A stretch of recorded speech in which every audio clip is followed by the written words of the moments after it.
பாஜக எம்எல்ஏ வானதி சீனிவாசன் சொல்வதை தமிழக மக்கள் ஒருபோதும் நம்ப மாட்டார்கள் என தெரிவித்த விசிக தலைவர் திருமாவளவன் தன்னை தற்காத்துக் கொள்ளும் முயற்சியில் அன்புமணி ராமதாஸ் ஈடுபட்டு வருவதாக தெரிவித்தார். அவங்க தான் அண்ட புழுகு ஆகாச புழுகு ஆகிய பொய்களை எல்லாம் சொல்லுகிறார். தமிழ்நாட்டு மக்கள் அவர் சொல்லுவதை ஒருபோதும் நம்ப மாட்டார்கள். தமிழ்நாடு 1938 இந்தி திணிப்பை எதிர்கொண்டு வருகிறது, போராடி முறியடித்திருக்கிறது, அன்னை தமிழை காப்பாற்றியிருக்கிறது. இந்த வரலாறெல்லாம் அவர் அறிந்திருக்க வாய்ப்பில்லை.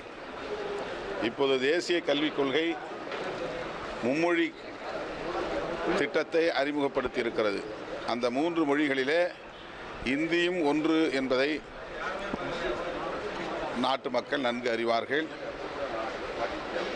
ஒரு கைப்பிடி சோற்றில் பூசணிக்காயை மறைக்கிற முயற்சி தான் அவருடைய முயற்சி. எந்த மாநிலத்தில் சட்டமன்ற தேர்தல் நடந்தாலும் அந்த மாநிலங்களுக்கு இப்படி அடிக்கடி பயணம் செய்வது, தேர்தல் பரப்புரைகளில் ஈடுபடுவது அவர்களின் வாடிக்கை. அவர்களின் இடையறாத உழைப்பு பாராட்டத்தக்கது. ஆனால் அது தமிழ்நாட்டில் ஈடுபடாது. என்ன பகீரத முயற்சியை மேற்கொண்டாலும் தமிழ்நாட்டு மக்கள் மதவாத மாய்மால அரசியலுக்கு ஒருபோதும் பலியாக மாட்டார்கள். அவர் தன்னுடைய தலைமையை நிறுவுவதற்கான பெரும் முயற்சியில் ஈடுபட்டு வருகிறார். பாமகவில் நடைபெற்று கொண்டிருக்கிற உட்கட்சி குழப்பங்களில் இருந்து தன்னை தற்காத்துக் கொள்ளும் முயற்சியிலும் அவர் ஈடுபடுகிறார். வன்னியர் சமூகத்தின் சமூக நீதிக்காக குரல் கொடுப்பது வரவேற்க தகுந்தது.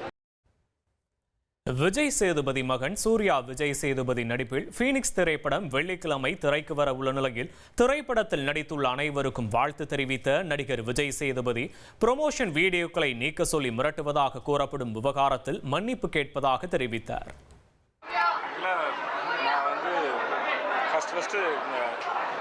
ஹீரோ ஃப்ரெண்டாக நடித்து அதுக்கப்புறம் ஒரு கேரக்டர் போனபோது சம்பத் சார் கூட நடித்தேன். திரும்பி என் பையனும் இன்றைக்கி கூட நடித்தது எனக்கு பெரிய சந்தோஷம். படமாக அத்தனை பேருக்கு ரொம்ப நன்றி. நீ வந்தது எப்படி எல்லாருக்கும் பிடிச்சிருந்தோ அதே மாதிரி நாளைக்கு படம் பார்க்க வரவங்க எல்லாருக்கும் பிடிக்கும் நம்புகிறேன். உங்கள் எல்லாருக்கும் ரொம்ப நன்றி. அனதர்ஸ் மாஸ்டருக்கு கூட நடிச்ச பசங்க அத்தனை பேருக்கு என்னுடைய வாழ்த்துக்கள். என் பையனுக்கு என்னோட வாழ்த்துக்கள்.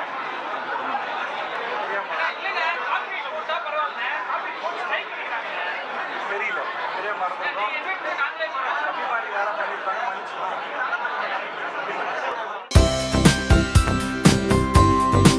தந்தி டிவியை உங்கள் கேபிள் டிவி ஆபரேட்டரிடம் இலவசமாக கேட்டு பெறுங்கள்.